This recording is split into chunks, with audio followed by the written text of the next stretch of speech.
অনেক অনেক দিন আগে এক দেশে ছিল এক রাজপুত্র। নাম তার আফ্রিদি। রাজপুত্র ছিল দয়ালু, কিন্তু একটু আলাভোলা।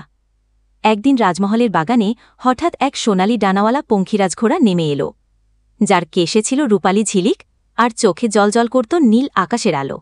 পঙ্খিরাজ বলল, যদি তুমি সত্যিকারে সাহস দেখাও, আমি তোমাকে এমন এক জগতে নিয়ে যাব যেখানে স্বপ্নও লজ্জা পায়। রাজপুত্র ভয় পেল না, বরং বলল, তুমি উড়তে পারো, তাহলে আমাকেও উড়তে শেখাও।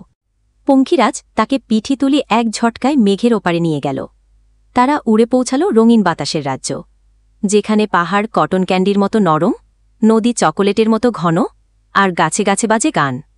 ওই রাজ্যে ঢোকার জন্য ছিল 3টি হাসির পরীক্ষা। 1.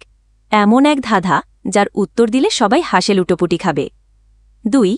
এমন নাচ যা দেখে পাখিরাও তালি দেবে। 3. নিজের ভয়কে মজায় পরিণত করা। রাজপুত্র 3টিই পারল। শেষটিতে সে নিজের উচ্চতার ভয়কে উড়ে যাওয়ার আনন্দে বদলে দিল।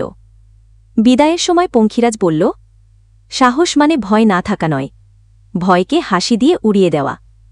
তারপর ঘোড়াটি আকাশে মিলিয়ে গেল, রেখে গেল এক সোনালি পালক, জানিয়ে রাজপুত্র আজও বাচ্চাদের গল্প শোনায়।